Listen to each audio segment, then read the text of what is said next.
안녕하세요. 저희 채널은 새로운 문학 작품을 매일 한 편씩 올려드리고 있습니다. 구독 신청, 좋아요, 댓글, 그리고 알람 설정 부탁드립니다. 이렇게 해주시면 저희가 채널 운영하는데 큰 도움이 되겠습니다. 이효석 작가의 단편소설 성찬 낭독해드릴게요. 작가에 대한 소개는 이미 저희 채널에 이효석 작가의 작품이 많이 올라가 있으니까 참고하시면 되겠습니다. 단편소설 성찬은 1937년 5월 조선문학에 발표됐습니다. 성찬은 성찬식에 쓰이는 음식을 말하죠. 보배와 민자, 두 여자와 한 남자 준보의 이야기입니다. 보배와 민자는 일종의 직장 동료죠. 보배는 위층에 술을 파는 바에서 일을 하고 아래층은 차를 파는 끽답으로 되어 있는데 민자는 여기서 일을 합니다. 보배와 민자는 그 외모만큼이나 성향이 다른데요. 민자가 프랑스 여배우 시몬느 시몬 같은 둥글고 납작스름한 애숭이 얼굴을 하고 있다면 보배는 기름하고 엽렵한 얼굴의 소유자로 하루에도 수십 차례 거울을 보며 화장을 고치는 것이 이 일입니다. 민자는 찻집에 들르는 신문기자 준보와 좋아하는 사이고 그와의 결혼까지 생각을 하고 있습니다. 그러면서 결혼할 때까지 순결을 지키려는 순진한 여성으로 나오고 있죠. 그렇지만 보배는 민자와 성향이 많이 다릅니다. 이 작품은 세 남녀의, 특히 보배의 심리 묘사가 인상적입니다. 과연 이 세 남녀의 관계는 어떻게 될까요? 작품을 직접 들으시면서 확인하시기 바랍니다. 이 소설과 함께 들으시면 좋을 작품들 소개해드립니다. 강경애 작가의 단편소설 동정, 그리고 이광수 작가의 수필 연분 함께 들어보시면 좋겠습니다.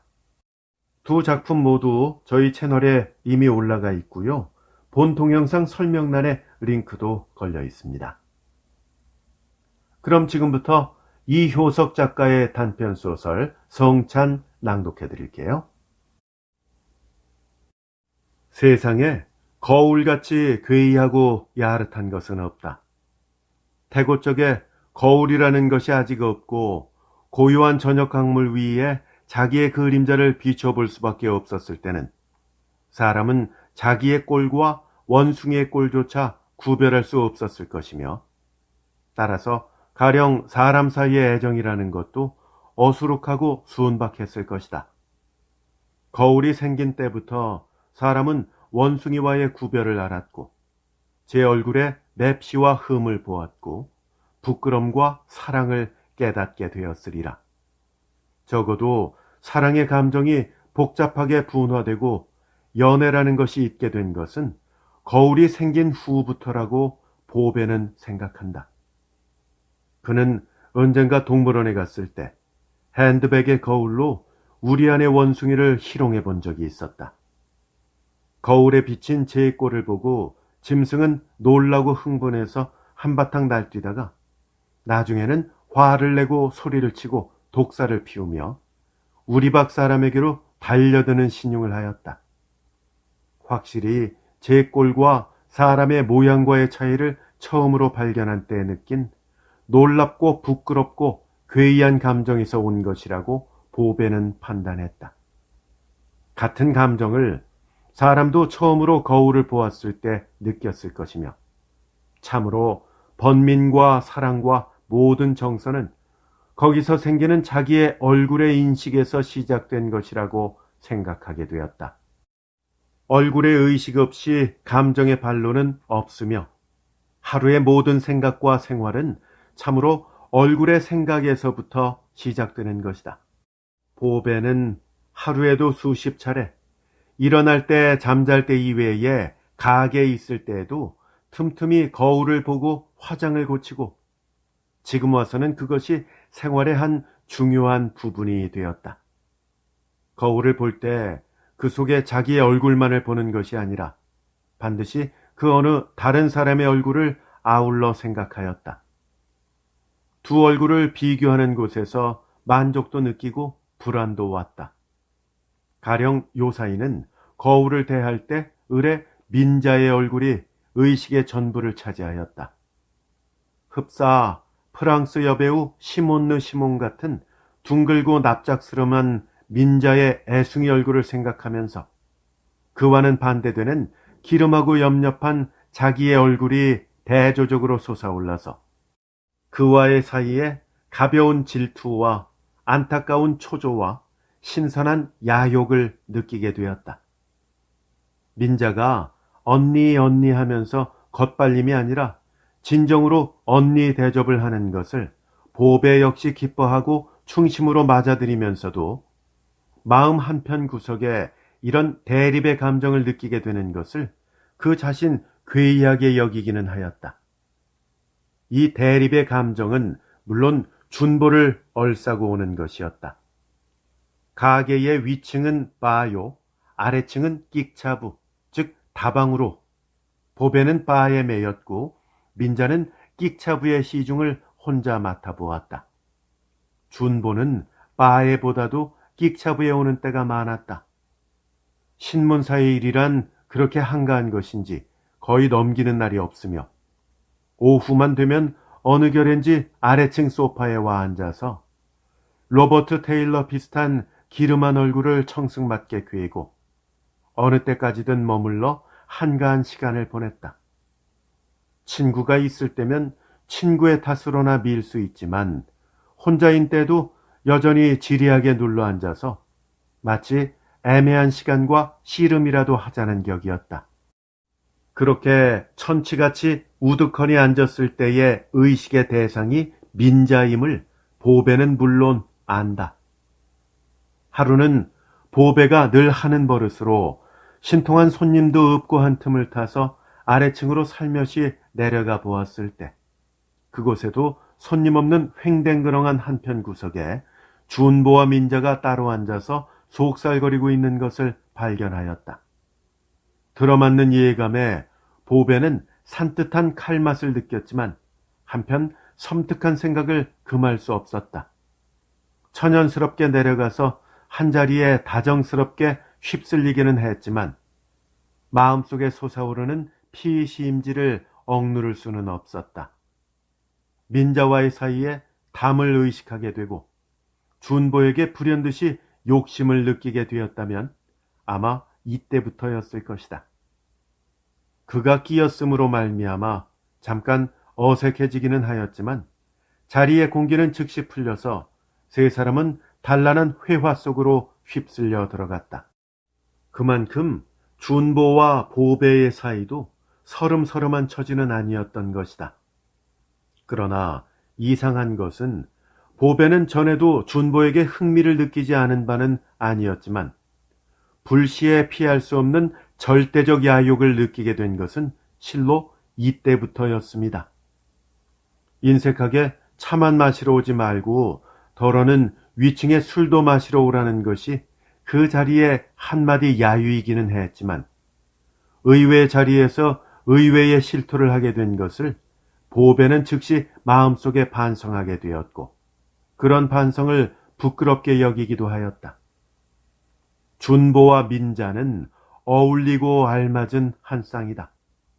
될 대로 맡겨두고 천연스러운 태도로 왜 옆에서 보고만 있을 수 없을까 하는 생각으로였다.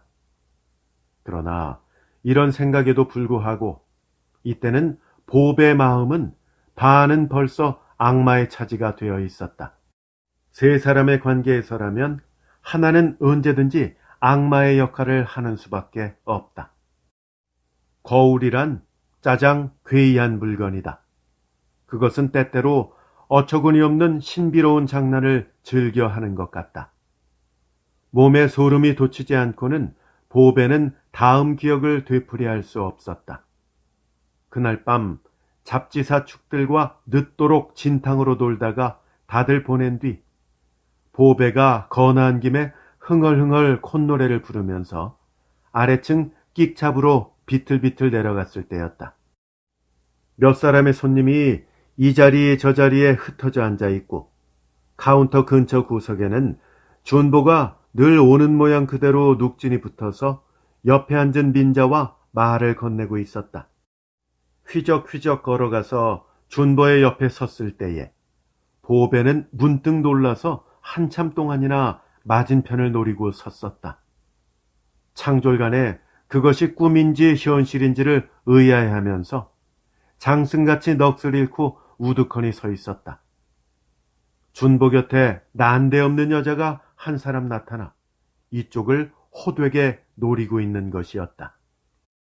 여자의 날카로운 시선이 보배의 일신을 다구지게 쏘아 붙였다.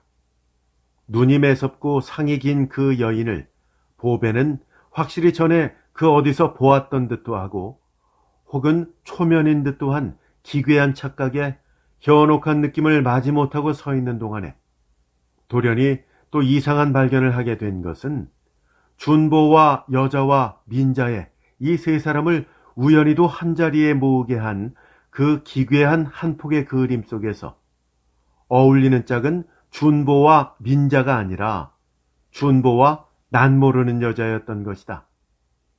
용모와 자세와 분위기가 두 사람에게 우연히도 빈틈없는 일치의 인상을 주었다. 이상한 발견에 놀라는 한편 보배도 그 짧은 순간 속에서도 돌연히 준보에게 모든 열정을 다 기울이고 있는 민자의 비극적 역할을 생각하고 그에 대한 한 줄기의 가엾은 생각이 유연히 솟는 것이었다. 가엾은 민자, 날도적 같은 그 여인, 눈을 홉뜨며 주먹을 쥐려니 맞은편의 그 여인도 보배와 똑같은 신용을 한다. 어이가 없어서 몸 자세를 늦추고 시선을 옮길 때 여인은 다시 그것을 흉내냈다. 보배는 번개같이 정신이 깼다. 망측한 요술이었음을 깨닫고 몸에 소름이 돋았다.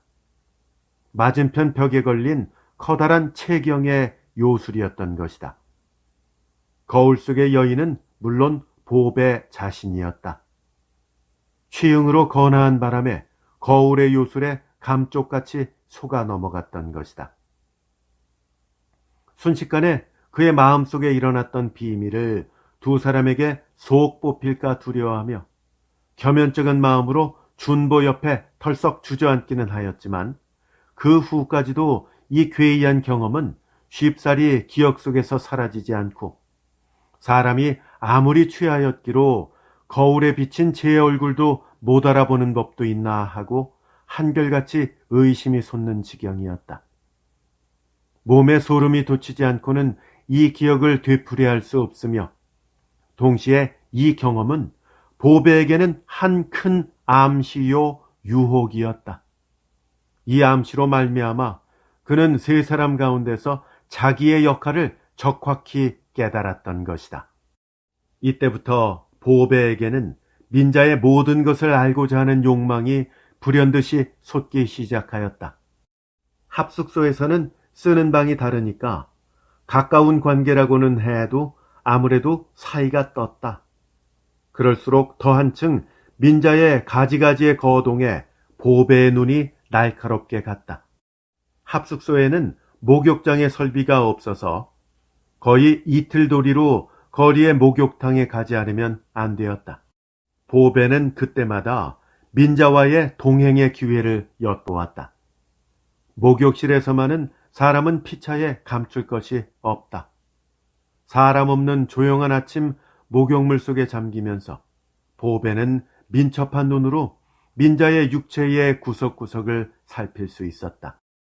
젖꼭지가 살구꽃 봉오리같이 봉긋은 하지만 아직도 젖가슴이 전체로 얄팍한 애잔한 내송의 육체였다. 그러나 사람의 육체처럼 사람의 눈을 속이는 것은 없다. 보배는 천연스러운 웃음결을 이용해서 은근한 속에서 민자의 속을 떠보았다. 과실의 맛이란 첫송이만큼 자별스러운 건 없어. 장난삼아 물방울을 퉁기면서 목욕통 전에 나가 그의 옆에 앉았다. 민자, 어디 손가락 좀 꼽아보아. 그의 손을 다정스럽게 끌어다 쥐고 한 번, 두 번, 3번? 하면서 그의 손가락을 꼽으려 하였다. 잠깐 동안 멍하니 무슨 뜻인지를 모르고 하는 대로 손가락을 맡기고 있던 민자는 겨우 그 뜻을 깨닫고 부끄러운 생각에 얼굴을 화끈 붉히면서 달팽이같이 손을 움츠려들었다. 망치켜라. 언니도 망령 좀 작작 피우. 부끄러울 것도 많다. 여자끼리 무슨 허물이야. 내가 꼽아볼까? 자, 1번, 2번. 내게는 5손가락으로는 당초에 부족해. 별 사내가 다 있었지. 그러나 옛날에 배운 영어 단어처럼 신기하게도 모조리 잊어버려지고 마음속에 남은 것은 그래도 첫 사내야. 첫 사내와의 사이라는 것은 대개 어처구니 없고 흐지부지하고 여자의 평생의 길은 거기서 작정되는 것인가 봐. 나도 첫 사내만 세상을 버리지 않았다면 지금까지 밟아온 길과 처신머리가 좀 달랐을는지도 몰라. 허나 나는 결코 밟아온 반생의 길을 불측하게도 생각지 않고 부끄럽게도 여기지 않아. 그런 것도 한 가지 살아가는 형식이거니 생각되거든. 괴벽스럽고 어지러운 생각인지도 모르는데 나는 한 사람 한 사람의 사내를 대할 때 마치 한 상 한 상의 잔치상을 대하는 것처럼 준비된 성스러운 식탁을 대하는 것 같이 생각되었어.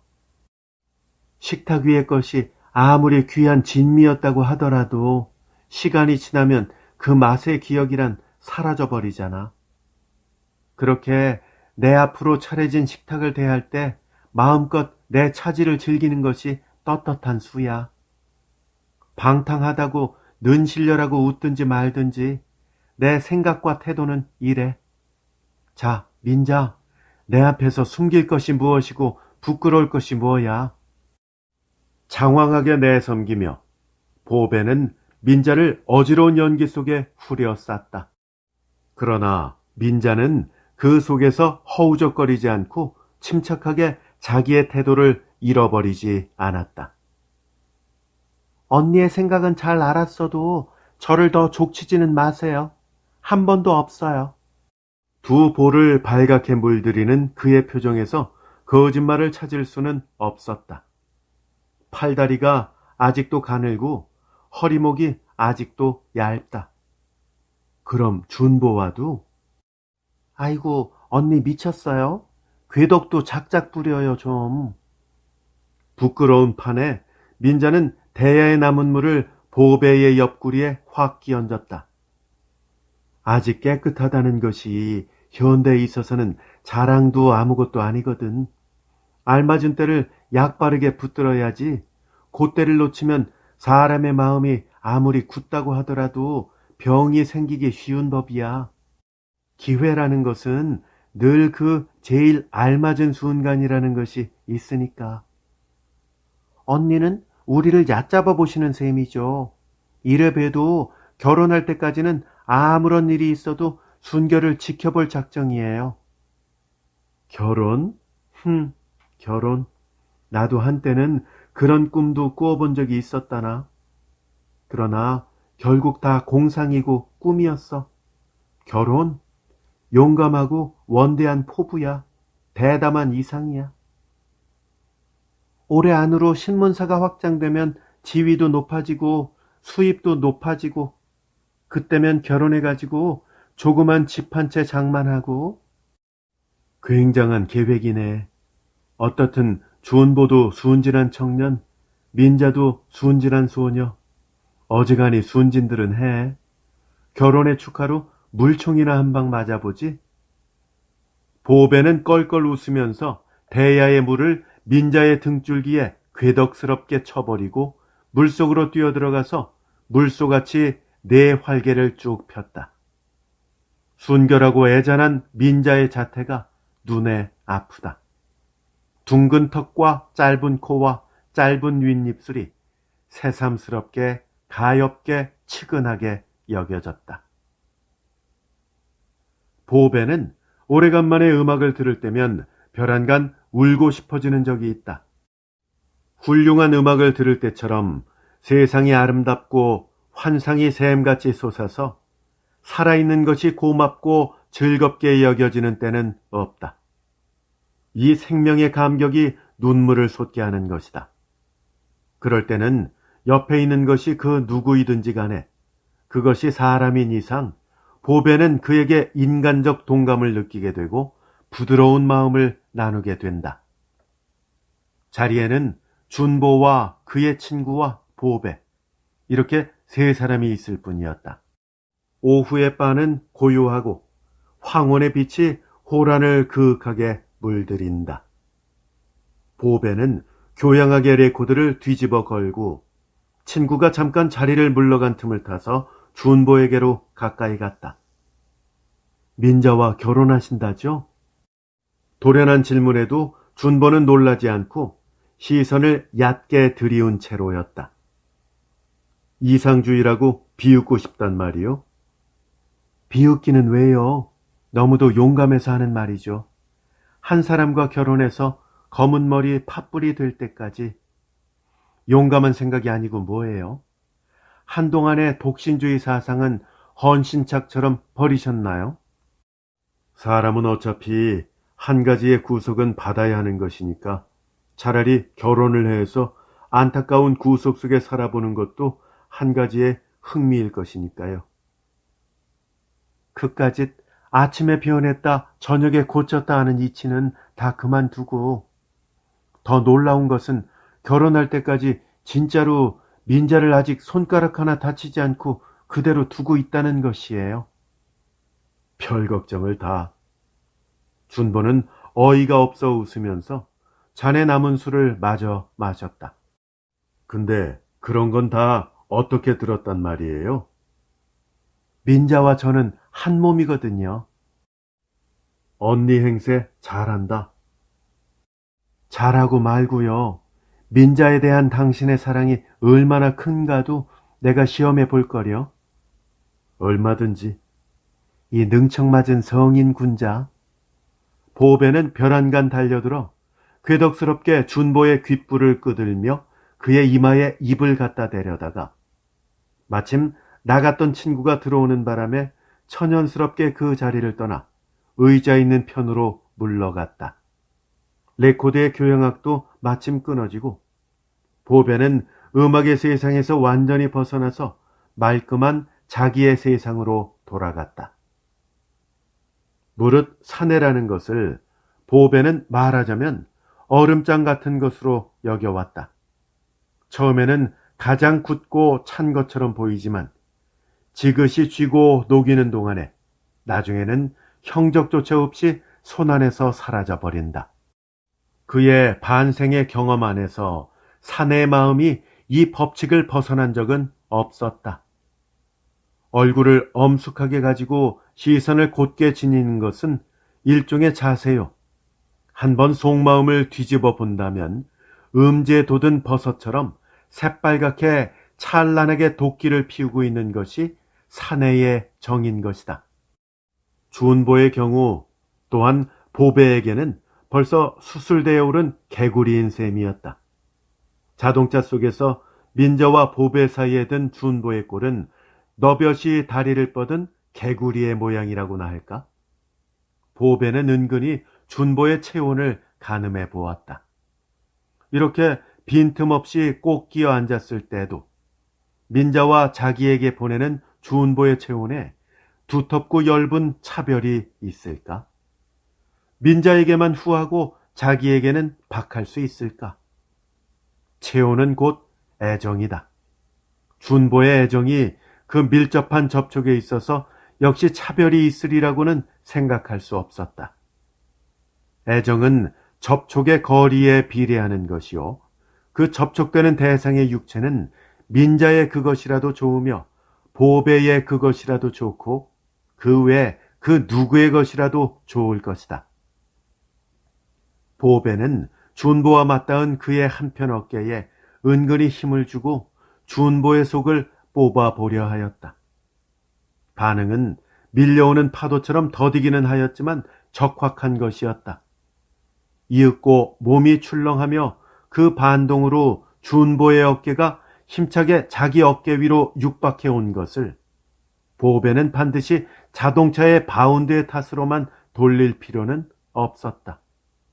적어도 차의 탄력을 이용한 준보의 의지를 그 등 뒤에서 발견하지 않으면 안 되었다. 그 의지는 보배가 같은 행동을 2번, 3번 거듭하였을 때 참으로 사람의 표정처럼 속임없이 확적히 드러남을 그는 보았던 것이다. 남에게 들킬 바 없는 저 혼자의 스핑크스의 웃음을 띠면서 그 행동을 거듭하는 동안에 보배에게는 문득 한 가지의 걱정이 일어났다. 자기와 같은 동작을 건너편 민자 역시 하고 있지 않을까? 거기에 대해서 준보 또한 같은 반응의 표시를 보이고 있지 않을까? 하는 그런 걱정이었다. 이 걱정은 보배를 돌연히 전에 없는 초조 속으로 끌어넣었다. 초조는 즉시 용감한 결심으로 변하였다.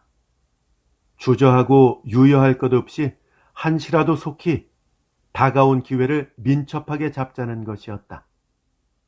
고요한 강변을 닫는 고요한 표정 속에 쌓여서 속심 없는 개구리를 목표에 두고 앙칼진 결심이 한결같이 솟아올랐다. 그러나 기회는 도리어 너무도 일찍 온 감이 있었다. 민자의 돌연한 신병으로 말미암아서였다. 목욕 후의 부주의로 가벼운 감기가 온 것을 무릅쓰고 가게에 출입하는 동안에 병은 활짝 덧쳐서 마침내 눕기까지 되었다. 공교롭게도 그 사이에 준보 신문사에 조그만 회합이 있었다. 2차 모임을 바에서 하고 난 뒤 헤어지는 때 준보는 건너한 김에 드디어 보배의 차 속에 앉게 되었다. 물론 보배 단독의 뜻만이 아니요 합의의 결과였지만 두 사람은 밤거리를 한바탕 돈 뒤 다시 술을 마시러 으슥한 요정 2층으로 올라갔다. 잔을 거듭하는 동안에 두 사람은 곤드레만드레 취하였다. 취중에는 행동이 까딱하면 돌발적이 되고 기괴하게 흐르기 쉬운 것이나 잊어서는 안 될 것은 그런 기괴한 행동의 속심에는 언제든지 계획한 뜻이 준비되어 있습니다. 너무도 모든 것이 수월하게 뜻대로 되어감이 보배에게는 도리어 싱거웠지만 사내 마음이라는 것을 다시 한번 벗겨본 것 같아서 알 수 없는 기쁨과 모험의 흥분이 그의 열정을 한층 북돋았다. 간단하였다.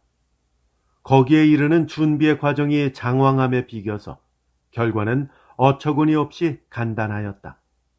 말이 없었으며 그 필요도 없었다. 말이란 괴로워하고 두려워하고 구할 때에 필요한 것이다. 말은 오히려 결과 후에 왔다. 능청맞은 성인 군자. 보배는 이제는 마음이 한층 더 허랑해져서 말에도 꺼릴 것이 없었다. 본색이 탄로났네. 이러고도 민자와 결혼하나? 왜 못해? 준보는 뒤슬뒤슬 웃으며 두 사람의 태도는 그것이 있기 전과 똑같이 뻔질뻔질하고 천연스러운 것이었다. 실엉 위에 과일 한 개를 넘실 집어먹은 아이의 천연스러운 태도였다. 낫가죽도 두껍긴 해. 하긴 그것이 세상의 사내지만. 내게 덕을 가르쳐주고 그것을 되때 허물 잡자는 말인가? 허물은 왜? 마음이 이렇게도 대견한데. 사실 보배는 잔치를 먹은 후의 만족과 흥분을 겪은 후에 안정을 느꼈다. 화학실에서 뜻대로의 실험을 마친 후에 화학자 같은 평화로운 만족이었다. 사람들은 흔히 세상에서 제일 좋은 것이 새 것이라는 생각을 잊는다. 제일 아름답고 제일 빛나고 훌륭한 것은 새 것이며 다른 많은 이유를 버리고라도 새 것은 새 것인 까닭에 빛난다는 것을 잊는 수가 많다. 새 옷, 새 신, 새 집, 새 세상. 이 평범한 진리를 그것이 너무나 평범한 까닭에 혹은 새 것의 자극이 너무도 큰 까닭에 감히 엄두를 내지 못한 것인지도 모른다. 낡을수록 좋은 것에 단 한 가지 포도주가 있음을 보배는 듣기는 했지만 지하실에서 몇 세기를 묵었다는 포도주를 마셔본 적이 없는 까닭에 그는 포도주 또한 새 것이 좋다고 생각하였다. 새 것, 새 진미, 새 마음. 보배가 준보를 시험하였고 준보가 보배를 거쳐 다시 민자를 구하는 것도 또한 새 것의 진리에서 나왔음에 지나지 않는다. 새 것을 구하는 것이 악덕이라면 묵은 것을 구하는 것은 미덕인가? 하고 보배는 반감적으로 느껴도 본다. 새 것이 가져오는 감격과 흥분에는 물론 위험하고 두려운 것이 있기는 하다. 겉으로는 평화를 꾸미고 있으면서도 속으로는 역시 일종의 안타깝고 두려운 것을 한결같이 느끼는 이 밤의 경험이 보배에게 그것을 말하였다. 요정을 나와서 자동차로 준보를 보내고 혼자 합숙소로 돌아왔을 때 그 감정은 한결 크게 마음을 둘러쌌다. 만족의 감정은 그 뒤에 숨어버렸다. 민자의 방 앞을 지날 때에 그는 모르는 결에 주춤하였다. 어차피 민자에게는 진실을 말해야 할 것이지만 진실을 말하는 것은 별을 따기보다도 어려운 노릇이요. 그렇다고 숨긴다는 것은 또 얼마나 괴로운 일인가를 또렷이 느끼게 되었다. 그러나 사람에게는 재주라는 것이 있으니 결국 재주로 그 기교로 속히 시간을 주름 잡을 수밖에는 없지 않은가 생각을 하며 한때의 선수도 이 밤만은 우울한 번민자로 변할 수밖에는 없었다. 결국 아직도 나의 주의가 철저하지 못한 탓이 아닐까 반성하며 불을 끄고 늦은 잠자리에 누웠지만 가닥가닥의 뒤숭숭한 괴로움이 한결같이 솟을 뿐이었다. 이 효석 작가의 단편소설 성찬 낭독해드렸습니다. 재밌게 잘 감상하셨는지요? 끝까지 함께 해주셔서 대단히 감사합니다. 다음에 더 좋은 작품으로 찾아뵐게요. 안녕히 계십시오.